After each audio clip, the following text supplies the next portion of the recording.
Major spoilers ahead for the Netflix anime Cyberpunk Edgerunners. If you do not want to be spoiled, go watch it and then come back here. Now let's begin.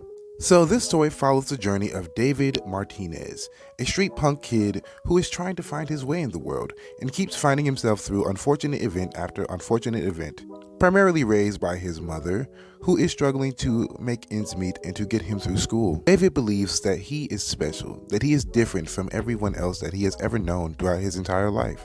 But throughout the story, we constantly are reminded and we find out that David is not special. He's just like everyone else. He's merely human. But I do believe that this young man believes he's special because everyone throughout his entire life that he has met up to now has told him that he is so. Every mentor figure he's had has sacrificed so much for his sake. So of course, he would believe that he is meant for more. And at the end of this story, David learns to sacrifice himself for someone else's dreams, for someone else's goals, for someone else's hopes and desires. And along the way, he has met people who has cared for him, who has stuck their necks out for him, who would go limb from limb with this man, who would go into the bowels of hell and back for his sake. David may have lost his family, but he has found a new family. And his family, well, they've given their life for him yet again. If there is one way to describe this show, to be honest, it is sacrifice. Because throughout this entire story, there are people who sacrifice themselves over and over and over again for others. I think that's what the beautiful part about the story is. Also, real quick to take a detour, I just want to give a special shout out to everyone who is involved with the production of this anime, with this animation, honestly. It's beautiful. To the storyboardists, the character designs, the background artists, oh my god, the background artists, geez, like kudos, I cannot. You could literally pause this anime and almost every frame is a wallpaper. I kid you not, this is a very beautiful anime, not gonna lie to you. And the character designs, yeah, you can tell this is definitely a cyberpunk project, I can tell you that for sure. Now back to the story of David. After the death of Maine, his mentor, he starts to model himself off of him. He starts to live as he did, to be as cutthroat as he was, to the point where David almost lost himself in the cybernetics. For lack of a better term, David chromed the F up. But even despite all of the turmoil that he has been through, all of the trauma that he has suffered with, the fire in his eyes have never went away. The determination he has never gone away. When a whimper, it's never left him. I think it's very easy to get swept up in the hyper-violent aspect of the show and even the gratuitous over-sexualization of many people in this show. But again, I do genuinely believe that there is a beautiful message in this show about what it means to be human, what it means to love, and to sacrifice yourself for something greater than you. David, after losing his mother and his mentor figure, he decided to live for their hopes and their dreams. He took on the burden of becoming a merc for hire, for Maine's, and towards the end of his journey, he made up for his promise for his mother.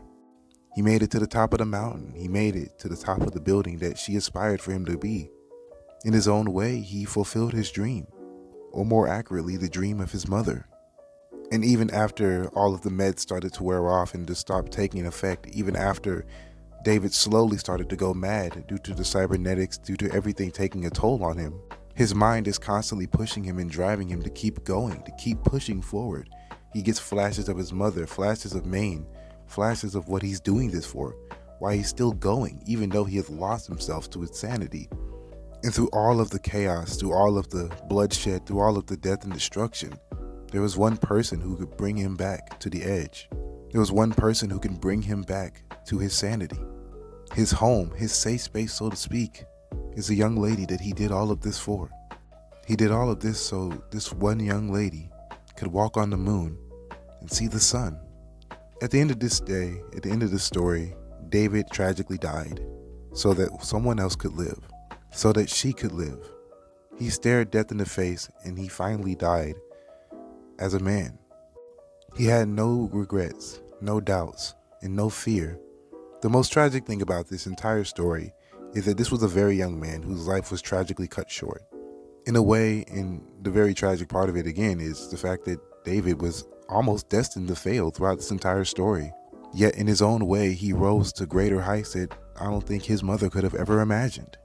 Of course, it was all in a negative way. It was all through violence and bloodshed. But I think that's the thing. David found his own way. Whether it was the right way or not, he lived his life the way he wanted to. He never had a chance to live for himself, to have a dream of his own, to forge his own path. Instead, he lit the path for everyone else in his life. He shouldered the dreams of those who passed on, and for those he left behind. For one person he left behind, he decided to live for this one person, a girl named Lucy. And I think that at the end of this story, I think that's what made it beautiful. Not everyone gets the happy ending. Not everyone gets exactly what they want. I think the best way to describe it is that none of us are special. None of us are destined for greatness. We can only live the best life that we can for ourselves. I genuinely enjoyed this story. I really enjoyed this entire roller coaster of a ride that was this show. And honestly, I have no idea about the franchise. I don't know much about the games.